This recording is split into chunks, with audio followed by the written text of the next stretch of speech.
చిలకలాది గట్టు వల్లో సిన్ని మేడారం వల్లో ఇంకో 3వ నెలల్లో చిన్న మేడారం జాతర స్టార్ట్ అవుతుంది కదా. ఇక నేను కూడా పోవాలనుకుంటానా. ఇక ఆ ముచ్చట తర్వాత పెట్టుకుందాం, కానీ ఇప్పుడైతే ధూమ్ దా ముచ్చట్లు చెప్పుకుందాం. చలో, ఎన్ఎస్ఆర్ గ్రూప్ వారి ఎన్రిచ్ వాటర్ సమర్పించు ధూమ్ దా ముచ్చట్లు షురు. పాదం బాబు పాదం, అది సామాన్యమైన పాదమా? ఇనుప పాదం, ఐరన్ లెగ్గు, లెగ్గు మహిమ. ఏంది చెల్లె గట్ల రాగాలు తీయబడుతుంది? ఈ లెగ్గేంది పాదం ఏంది అని అంటారా? అయితే మన సీఎం రేవంత్ సారు వారి పుణ్య పాదంతోని, సారు వారు చెప్పిన ముచ్చట్లతోని చెయ్యి పాటి పరిస్థితి గుండు సున్నా గాడిద గుడ్డ అయిపోయిందట. అయ్యో రేవంత్ సారు, నేను ఇట్లా కారడ వాడుతున్నా అని నా మీద బేపీ పెంచుకునేవు సారు. ఇది నా మాట కాదు సారు, జనాలు చెప్తుర్రు, నేను మీ చెవులు వేస్తున్నా అంతే. అవు కానీ ఇంతకు అసలు ముచ్చట ఏంటంటే, ఢిల్లీలో ఓట్లు లెక్క పెట్టిరోళ్ళ షీపూర్ కట్ట పార్టీ ఓడిపోయింది, షేయి పార్టీ గాయాబైపోయింది. పారి ఈ ముచ్చట నేర్చుకుందాం మనం.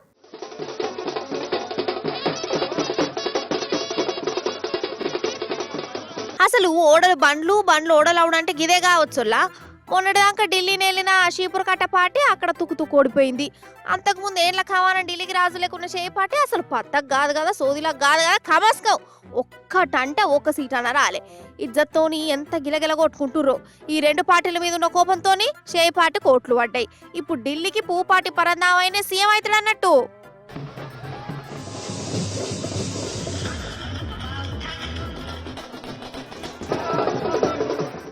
అసలైతే ఈ కేజ్రీవాల్ పార్టీ ఇంత ఘోరంగా ఓడిపోతుంది అనుకోలేదు వాళ్ళ.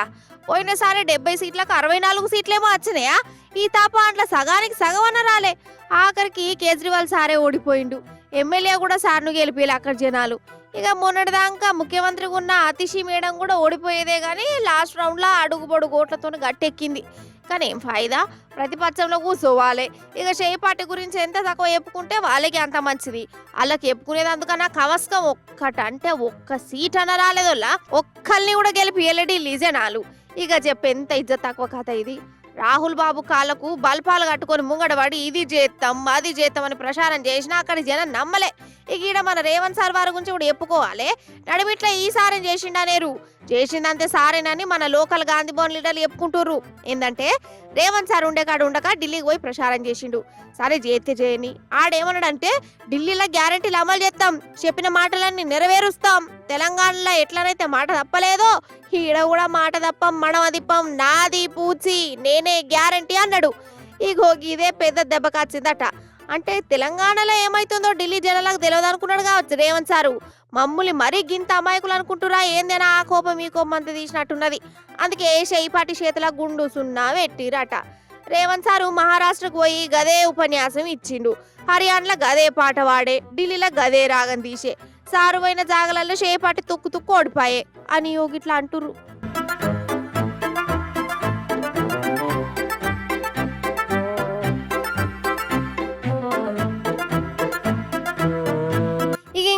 పువ్వు పార్టీ 27 ఏళ్ల తర్వాత ఢిల్లీలో అధికారంలోకి వచ్చేదట్నుల్ల ఇంకేందిగా. ఇక వాళ్ళది ఒక సాంబరమా ఒక మురిపమా. ఏ రాష్ట్రానికి పో షేయి పార్టీని అటు రాహుల్ గాంధీని జనాలుగా నమ్ముతలేరని నమ్ముడు వేస్ట్ అని తేల్చేసినట్టు అయింది. అంతేనా నొల్లా? भ्रष्टाचार के हर तार की जांच होगी और जिसने भी लूटा है उसको लौटाना पड़ेगा, ये भी मोदी की गारंटी है. दिल्ली के चुनाव में कांग्रेस ने 0 की डबल हैट्रिक लगाई है. देश की राजधानी में देश की सबसे पुरानी पार्टी का लगातार दिल्ली में 6 बार से खाता नहीं खुल रहा है. మియావ్ మియావ్ పిల్లి పెట్టింది పెద్ద లొల్లి. పిల్లి మ్యావ్ మ్యావ్ అనును, పిల్లి పాలు తాగును, దానికి ఎలకలంటే పానము. ఏందవా ఇలా పిల్లి శాస్త్రం చెప్పబడుతుంది అంటారా ఏంది? అయితే పిల్లిని చూస్తే నాకు భయమే అవుతుందిలా. పిల్లి కళ్ళు పెట్టుకొని గురకాయించి చూస్తుంటే ఇక గుండెపోటు వచ్చినట్టే అనిపిస్తుంది కదా. కానీ కొందరు మాత్రం పిల్లులు సాదుకుంటా అంటారు. వాటికి పిల్లి బిస్కెట్లు చిక్కటి పాలు పోసి ఒక ప్రేమ చూయిస్తారా. సరే, ఈ ప్రేమల సంగతి పక్కకు పెడితే నల్గొండల ఒక పిల్లి 2 కుటుంబాలను పోలీస్ టౌన్లకు పోయి తట్టి చేసింది. ఎందుకు ఆర్చుకుందాం లారీ. ఉన్నావే పిల్లి నువ్వు, మ్యావ్ మ్యావ్. ఇగో గీదేగా పిల్లి. ఇగో వీళ్ళని పోలీస్ స్టేషన్లోకి పట్టుకొచ్చి పెద్ద పంచాది పెట్టించింది. అగ చూడుర్రి 2 కుటుంబాలకు పంచాది పెట్టి ఇది ఎట్లా గురకాయించి చూస్తుందో. సంబరం అనిపిస్తుందా నీకు? ఇంతకు ముచ్చట ఏంటంటే, నల్గొండలో ఉండే పుష్పలత అనే అక్క ఒక పిల్లిని తెచ్చుకొని సాదుకుంటుందట. 3 ఏళ్ళు కంటికి రెప్పలెక్క కాపాడుకున్నది. పోయినేడాది ఆ పిల్లి తప్పిపోయింది. ఆమె పోలీస్ టౌన్కి పోయి మిస్సింగ్ కేసు కూడా పెట్టింది. అయితే మా పక్కింట్లో మ్యావ్ మ్యావ్ అని సపడేస్తుంటే ఆ ఇంటి ముఖాన పోయి చూసింది. ఈ పిల్లే మ్యావ్ మ్యావ్ అనుకుంటూ ఉంటుందట. అమ్మా, నా పిల్లిని పక్కింటి వాళ్ళు ఎత్తుకపోయారని వాళ్ళతో లడాయికి పోయింది.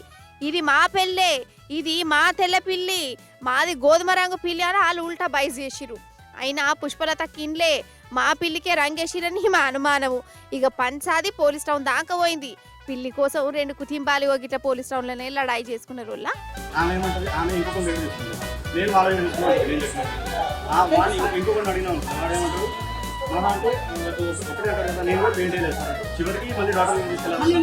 ఇక ఇంకో దిక్కేమో పెద్ద పోలీస్ సార్లకు ఈ పిల్లి పెట్టిన పంచాయతీ పెద్ద నేత నొప్పి తీసుకొచ్చింది.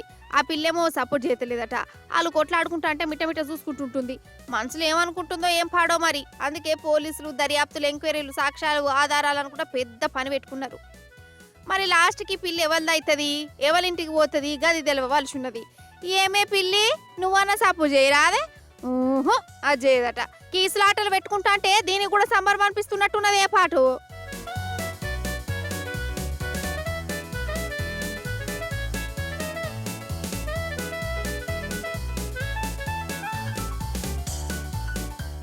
అవుగాని మీకు రేవంత్ సార్ ఇస్తాను ఇందిరా మీన్లు వచ్చినాయా? అగో ఎంతమందికి వచ్చినాయో పరిశీలేవట్టులే. నీకు వచ్చినాయా? నీకు వచ్చినాయా? నీకు వచ్చినాయా? అయ్యో పర్లేవట్రా అదుర్రి. సరే కానీ ఇక ఈ ఇందిరమ్మ ఇండ్ల కథ ఏందో ఇప్పుడు మనం చూసేద్దాం పాండ్రి. కోతల రాయుడు, మాటలు కోటలు దాటుడు అని అంటారు చూడు. ఈ మాట మన చెయ్యిపాటికి, ముఖ్యంగా మన ముఖ్యమంత్రి సార్ వారికి బర్రాబర్ సెట్ అవుతుందోలా. ఇందిరమ్మ ఇండ్లు ఇత్తాన్నం ఇగో ఇళ్ళకే వచ్చినాయి అని సాటింపు వేసుకున్నారు కదా. అసలు ఇంతవరకు చెయ్యిపాటి వచ్చినప్పటి సంది ఒక్కటంటే ఒక్క ఇల్లు కూడా గట్టలే. ఇల్లు దానికెందుకు, ఒక సిమెంట్ బత్తాగుండ్లే, ఒక ఇటుక కూడా పేర్చలే. కేసీఆర్ సార్ కట్టించిన డబల్ బెడ్రూమ్ ఇండ్లకే రంగులు మార్చి ఇవే ఇందిరమ్మ ఇండ్లు, ఇవే చెయ్యిపాటి కట్టిన ఇండ్లు అని మత్పరి చూపాయం చేస్తాండ్రు. అంతెందుకు, ఖమ్మం జిల్లా నెలకొండపల్లి మండలం ఆచార్లగూడెంలనుల్లా డబల్ బెడ్రూమ్ ఇండ్లు ఇస్తున్నామని కొందరు పేర్లు పెట్టిరు. ఆ ఇండ్లు వచ్చిన వాళ్ళందరూ సరకాల కొలువులు వేసేటోళ్ళేనట. ఇదివరకే ఇండ్లున్నోళ్ళేనట. ఒక్కలంటే ఒక్క పేదోళ్ళ పేరు కూడా లేదట. ఇదంతా చేపాటోళ్ళు కూడా వాళ్ళకొని వాళ్ళకి వాళ్ళే ఇచ్చుకున్నారని అక్కడ జనాలే శాపాలు పెడుతురు. అసలు అయితే ఇచ్చిన ఇండ్లను కూడా గుంజుకుంటురు. గిదెక్కడ తరిక అసలు? నోటికాడుకుండు గుంజుకొని అయినోళ్ళకి అంటగట్టుడు ఏందో. అంటే ఓట్లు చేపాటి కార్యకర్తలు వేసిరా వీళ్ళకు. ఈ ఒక్కూరనే కాదు, అంతటా గిదే కథ నడుతాంది. పేరు కింద ఇండ్లు కానీ చూపించేది మాత్రం కేసీఆర్ సార్ కట్టిన డబల్ బెడ్రూమ్ ఇండ్లు. అంటే సొమ్మొకల్ది సోకొకల్ది అన్నట్టు, అంతే కదా. కాదోల్లా ఏమనంటే కోపాలు బాగా వస్తాయి. కానీ చేపాటి ప్రభుత్వం వచ్చి ఏడాది దాటింది. ఒక్కటంటే ఒక్క స్కీమ్ అన్న బరాబర్ పెట్టిరా. రుణమాఫీ అన్నారు, రానోళ్ళు బొచ్చడి మంది ఉన్నారు. రైతు భరోసా అనే ఆ భరోసా ఏడికి పోయింది ఇంకెవరికి తెలుస్తలేదు. దళిత బంధుకు రామ్ కొట్టేసిరు. పెరిగిన పింఛన్లు ఎవరింటికి పోయినాయో వాళ్ళకే తెలవాలి. ఇది చేస్తాం అది చేస్తామని 420 హామీలు ఇచ్చిరు. ఒక్కటన్నా చక్క చేయలేదని జనాలు తిడుతురు. చేపాటి లీడర్లు కనబడితే చాలు పొట్టు తిట్టుకుంటా ఊరవతలు దాకా ఎదుగుతుర్రు. మా ల్యాండ్ 10 గుంటలు పోయినాక మాకు ఇల్లు ఇస్తా అని ఆ రోజు చెప్పారు. చెప్తే ఇయ్యలే. మళ్ళీ ఇప్పుడేమో ఈఆర్ గారు వచ్చి అందరికి సెకండ్ లిస్ట్ లో తయారు చేసారు. అందులో మా పేరు వచ్చినాక ఇల్లు రాత్రే మార్చుకుంటే ఎట్లా సార్? మా పరిస్థితి ఏంది చెప్పండి మీరే. పాత లిస్టు రాత్రినే తయారు చేసి పేరు ఉంది ఆల్రెడీ. ఫస్ట్ లిస్టు నాదే, ఇల్లు వచ్చింది నాది. రెండోసారి మూడోసారి కూడా వచ్చింది. ఇప్పుడు రాత్రినే చెడగొట్టి కొత్త లిస్టు తయారు చేసిరు. మాకు ఇల్లు లేదంటారు.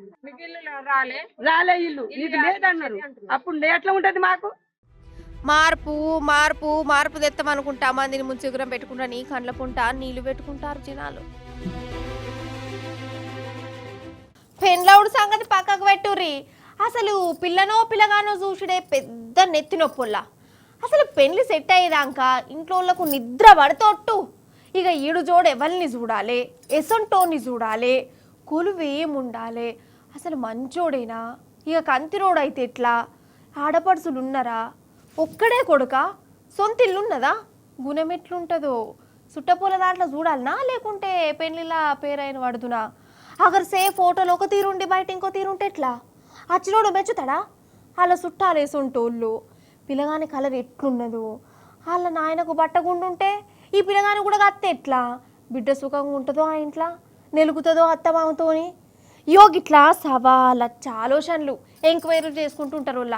ఇక నాకు తెలిసి గిట్లనే ఉంటుంది కావచ్చు, కానీ ఒక బుజ్జోళ్ళ నాయన అంతకు మించి ఆలోచన చేసిండు. చేసుడే కాదు, పూలు పండ్లైనాక కూడా పెళ్లి క్యాన్సిల్ చేసుకున్నాడు. అంటే అసలు ఎందుకు క్యాన్సిల్ చేసుకున్నాడు, ఏమిటి గట్ల చేసిండు, ఏది అరుచుకుందాం రారి. పెళ్లి కొడుకు సిబిల్ స్కోర్ తక్కువ ఉన్నదని లగ్గాన్ని క్యాన్సిల్ చేసుకున్నారు కాదు, గిట్ల కూడా పెళ్లి లాగిపోతే అని నాకు ఇప్పుడే ఎరికైంది. సిబిల్ స్కోర్ అంటే ఎరికే కదా, నేను చెప్తా. అయితే బ్యాంక్ వాళ్ళు లోన్లు ఇవ్వాలంటే మన సిబిల్ స్కోర్ చూస్తారు. పిల్లగాడు మంచిగానే కమాయిస్తుండా, లోన్లు గీన్లు తీసుకొని బరాబర్ కడుతుండా అన్నది ఆ స్కోర్ తోంది వెళ్ళిపోతుంది. కిస్తీలు మిత్తీలు కరెక్ట్ కట్టకుంటే మాత్రం సిబిల్ స్కోర్ తగ్గిపోతుంది. ఇక లోన్లు కూడా చక్కగా రావు, బ్యాంకులో అప్పు ఉంటుంది. అయితే మహారాష్ట్రలో ఒక పిల్లగానుకున్న పిల్లకు పెళ్లి ఫిక్స్ చేసిరు పెద్దోళ్ళు. పిల్లగాడు మంచి నౌకరే ఎత్తాడట. కట్నాలు ఇచ్చుపుచ్చుకునుడు ఇవన్నీ మాట ముచ్చడు కూడా ఒడిచింది. పూలు పండ్ల అరపూజ కూడా అయిపోయినాయి. పెళ్లి చేసుడే ఆలస్యం. అయితే ఈ పెళ్లి పిల్లోళ్ళ నాయన ఎందుకు ఆ పిల్లగాని సిబిల్ స్కోర్ చెకింగ్ చేసిండు. ఆ స్కోరు తక్కువ ఉన్నదట. అంటే లోన్లు తీసుకున్నాడట కానీ కట్టే కిస్తీలు చక్కగా కట్టనట్టున్నది. కథమిగా నీ సిబిల్ చక్కగా లేదు, నా బిడ్డనిచ్చి నీకు పెళ్లి చెయ్యనే చెయ్యా అని పెళ్లిని క్యాన్సిల్ చేసుకున్నాడు. అరే ఎవరన్నా పిల్లగాడు మంచిగున్నాడా, ఆస్తి పరుడేనా, నౌకరు చేస్తుండా, పిల్లను మంచిగా చూసుకుంటాడా, ఇవి చూస్తారు కానీ నడుమిట్లకి సిబిల్ స్కోర్ ఏందని వాళ్ళు పరిశాన్ అయ్యారు. అంటే లోన్లు క్రెడిట్ కార్డుల పేరుతో తీసుకున్న అప్పులే చక్కగా కట్టకుంటే ఇక రేపు నా బిడ్డని ఏం చక్కగా చూసుకుంటావు, నీకు అప్పేడ ఉడుతుంది, నా బిడ్డ బతుకు బర్బాద్ అవుతుందని వాళ్ళ నాయనకు అనిపించి పెళ్లి క్యాన్సల్ క్యాన్సల్ క్యాన్సల్ అనుకుంటే క్యాన్సల్ చేసుకున్నాడు.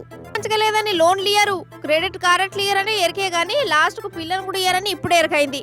ఓ పెళ్లి గాని ప్రసాదులు, మీకిగా మంచి నౌకరు ఉంటే సరిపోదు, జరా సిబిల్ స్కోర్ కూడా నట్టు చూసుకోర్రి. బ్యాంకోన్కి లోన్ పైసలు కట్టకుంటే ఇక్కడ పెళ్లిళ్ళు కూడా అయితట్టు లేవు మరి మీకు. ఇప్పుడు ఏందంటే ఇప్పుడు నేను చెప్పే ముచ్చట ఎక్స్క్లూజివ్గా ప్రత్యేకంగా మన గౌరవ ముఖ్యమంత్రి వర్యులు శ్రీమాన్ రేవంత్ సారు వారి కోసమే అన్నట్టు. మన రేవంత్ సారు దినా మన ధూమ్దా ముచ్చట్లు బరాబర్ చూస్తాడట. అందుకే సార్కు కూడా బయట ఏం జరుగుతుందో తెలియాలి కదా, జనాలు ఏమనుకుంటారో ఎంతగానో మెచ్చుకుంటుండ్రో ఎరక కావాలి కదా. అందుకే సార్కు గవన్నీ తెలవాలని ఇప్పుడు నేను ముచ్చట తెచ్చిన అన్నట్టు. రేవంత్ సారు ఉన్నావా సారు, టీవీ చూస్తున్నావు కదా, అగర్సే టీవీ చూడకుండా యూట్యూబ్లన్నా చూస్తామని నాకు ఎరికే. సుషేరి సార్ మీకోసమే కొందరు వచ్చిర్రు, ఏమంటారు ఏనూరు మరి మీరు ఇట్లా? అందరూ సంతోషంగా ఉన్నారు, అందరికి అన్ని స్కీములు వస్తున్నాయి అని మన రేవంత్ సార్ తాపకోసారి పాట పాడుతుండు కదా. అందుకే ఇగో వీళ్ళని అడుగుదాము, ఏమైందక్క ఈ రోడ్డు మీద కూర్చున్నావేంది, ఏమాయే? భూములు లేవు, బుట్టలు లేవు, ఇండ్లు లేవు, ఇడుపులు లేవు, ఉన్నోనికే బెడ్రూమ్లు వస్తున్నాయి, భూములు ఉన్నోనికే ఆస్తి లేవదాన్ని అవును పెట్టుడు. మేము అడిగేటి ఆయన పిరిపాసులు పెట్టవని, ఇన్నొత్తుల నుంచి మేము పుట్టినప్పటి నుంచి ఆయనే పెట్టిండే. ఇప్పుడు పిరిపాసులు పెట్టవని అడిగినాము, ఆయన పెట్టిండు. అదొక్కటి ఉంటే చాలు. ఆగనాట ఇన్నరా ఆగురి. రంగారెడ్డి కలెక్టర్ ఆఫీస్ కాడ రైతులు ధర్నా చేస్తాండ్లు మా భూములు ఇచ్చుడే లేదని. అసలు వాళ్ళ మనసులు ఉన్నమాట ఇన్నూరు రేవంత్ సారు. ఏమైంది, దేనికోసం వచ్చినాం?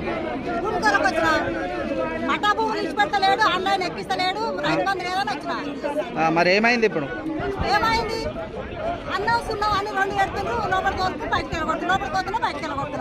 ఇగో గీ తాత ఏమంటుండు, చెప్పే పెద్ద మనిషి ఏమో బెంగటిల్నట్టున్నావు.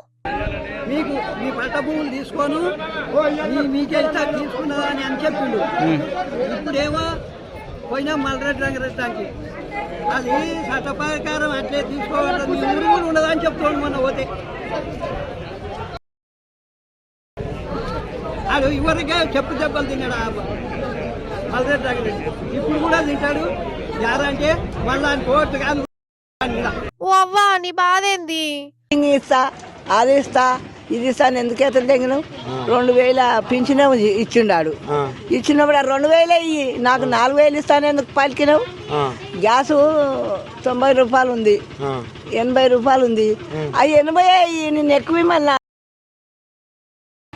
మరి తప్పు కాదు అనేది ఏడుకెళ్ళి తెచ్చేస్తావు. 500కి ఇస్తాడు ఇస్తున్నాడు ఎవడాడు అన్నాడు. నేను నిన్నగాక మొన్ననే కొన్న 90 రూపాయలకు 900కా?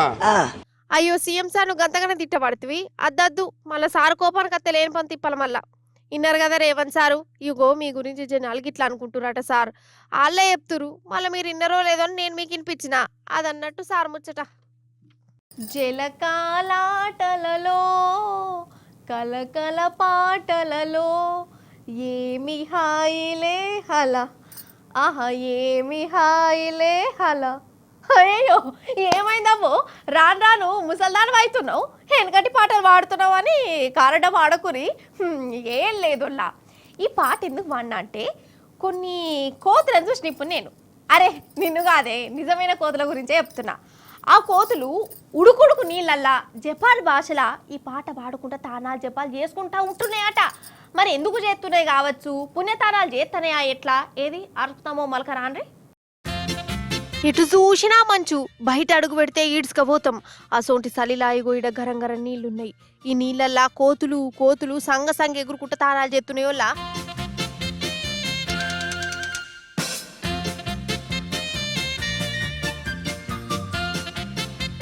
అయితే ఇవి మన తెలంగాణ కోతులు ఆంధ్ర కోతులు కావు, జపాన్ కోతులు. జపాన్లో ఇప్పుడు బగ్గ మంచు పడుతుంది. అసోంటి మంచులో కూడా కొండల నడుమ వేడివే నీళ్ళ చెరువు ఉంటుంది. ముట్టుకుంటే మసులుతాయి ఆ నీళ్లు. ఏడాదిలో ఒకసారి ఉంటాయట ఈ నీళ్లు. ఇక జపాన్ కోతులు ఇడికొచ్చి 7 నీళ్ళలో గిట్ల తానాలు చేస్తాయట. మన కాడ కుంభమేళాకు పోయి జనాలు పుణ్యతానాలు చేస్తుంటే ఈ జపాన్ కోతులేమో ఏ నీళ్ళలో ఈ కథ చేస్తున్నాయి. మరి వీటికి ఏం మొక్కున్నదో నాకు తెలియదు. ఇక ఈ కోతుల తానాలు చూసేందుకే ఎక్కడికెక్కడికి వెళ్ళో జనాలు వచ్చి మురిసి ముప్పందమైతురు. ఆ గొగ్గి కోతి చూడురు ఎట్లా చూస్తుందో, మేము తానాలు చేస్తుంటే మీకేం రోగం ఇక్కడ అన్నట్టే చూస్తుంది కదా.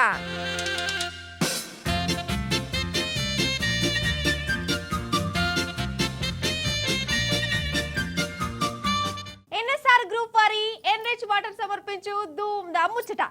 గివ్వులా గ్యాల్టీ ధూమ్ దా ముచ్చట్లు మస్తుగున్నాయి కదా, మస్తుగా చెప్పినా కదా. మళ్ళీ వచ్చినప్పుడు మస్తు ముచ్చట్లు పట్టుకొస్తా. అప్పటిదాకా ఏం చేస్తారు ఎరికే కదా, చూస్తూనే ఉండాలి T news. Tata bye bye నమస్తే.